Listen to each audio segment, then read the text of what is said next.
খবর পেলাম আমার এক্স মারা গেছে।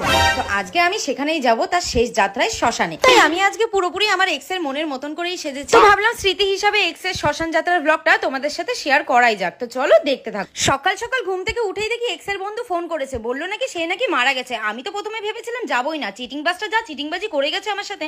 তারপরে ভাবলাম যে না, বেচারা অকালে মারা গেছে যখন, চলো একবার গিয়ে দেখেই আসি। যতই হোক সে আমার 23 নম্বর এক্স বলে কথা। তো আমি এখানটা অল্প করে রেডি হয়ে নিচ্ছি। তো গাইস, তোমরা কিন্তু এখানটা কেউ বাজে কমেন্ট করো না, কারণ আমার এক্স কিন্তু আমি এরকমই ভীষণ গ্ল্যামারাস লুকে দেখতে পছন্দ করতো। এই যে তোমরা আমার চুলের কালারগুলো দেখতে পাচ্ছ, আমার এক্স কিন্তু আমার এই চুলের কালারগুলো ভীষণই পছন্দ করতো। আর সে আমায় বলতো আমায় নাকি শর্ট ড্রেসে ভীষণ সুন্দর লাগে। তাই ভাবলাম বেচারা যখন মরেই গেছে অকালে, তো যাই একবার গিয়ে শেষবারের মতন তাকে এরকম সুন্দরভাবে সেজে গুজে তার শেষ যাত্রায় সঙ্গী হই। এবার তোমাদের মনে প্রশ্ন আসতেই পারে যে সে আমার এক্স হলো কিভাবে। তো চলো সেই গল্প তোমাদের সাথে শেয়ার করি।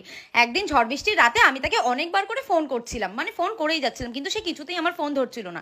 তারপরে সে আমায় 30 মিনিট পর ফোন করে বলে যে বাবু আমি বাথরুমে গেছিলাম। তো সেই জন্য আমি তার সাথে ব্রেকআপ করে নিয়েছি, কারণ সে আমায় কথা দিয়েছিল সে আমার পারমিশন ছাড়া কিন্তু হাঁক দিয়ে মুততে কোনো কোথাও যাবে। সেই জন্য আমি তার সাথে ব্রেকআপ করে নিই। আর এছাড়াও কিন্তু সে আমার সাথে অনেক চিটিংবাজি করেছে, যেমন আমায় বলতো যে তুমি না খেলে কিন্তু আমি খাবো না, এদিকে নিজে কিন্তু গিলে বসে থাকতো।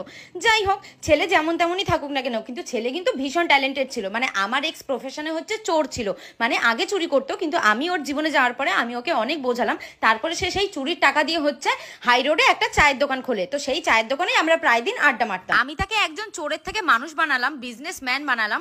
আমি তাকে চায়ের দোকানের বুদ্ধিটা এই কারণেই দিয়েছিলাম গাইস, কারণ একসময় কিন্তু আমাদের প্রধানমন্ত্রীও চা আলা ছিল, সেখান থেকে কিন্তু সে প্রধানমন্ত্রী হয়েছে। তো বলা যায় না আমার এক্সও যদি প্রধানমন্ত্রী হতো সেক্ষেত্রে আমি কিন্তু মন্ত্রীর বউ হতে পারতাম। তো আমি কিন্তু আমার ভবিষ্যতের কথা চিন্তা করে আমি তাকে মানুষ বানালাম। আর শেষে সে আমার সাথেই বেইমানি করলো। সে কি ঠিক করলো? সেই ঝড় বৃষ্টির রাতে যদি সে আমার পারমিশন ছাড়া হাঁক দে না যায়, তাহলে হয়তো আমার ব্রেকআপটা হতো না, আর আজ হয়তো সে আমার সঙ্গেই থাকতো। আমাকে আমার এক্স এর বন্ধু বললো যে তোমার সাথে ব্রেকআপ হওয়ার পরে ও কিন্তু আর কোনোদিনও হাঁক দে যায়নি, কিন্তু গতকাল রাতে সে আর কোনো রকম ভাবে চেপে রাখতে না পেরে হঠাৎ করে জঙ্গলে হাঁকতে যায়। তারপরে হঠাৎ করেই যখন ঝড় আসে আর তার মাথার মধ্যে কলা গাছ পড়ে সে মারা যায়। তো এখনো কিন্তু তার বডিটা কলা গাছের তলায় চাপা পড়ে আছে। আমি আর দেরি না করে এখানটায় রেডি হয়ে গেলাম, বুকের মধ্যে হাজার কষ্ট চাপা দিয়ে। বুকের ভেতরটা কিন্তু ফেটে যাচ্ছে কান্নায়, কিন্তু জলদি করে যাই, বেচারা দেহ উদ্ধার করে শ্মশানে নিয়ে যেতে হবে। তো আমি যাচ্ছি শ্মশানে, আর তোমরা কিন্তু কমেন্ট বক্সে অবশ্যই আমার এক্স এর আত্মার শান্তি কামনা করো।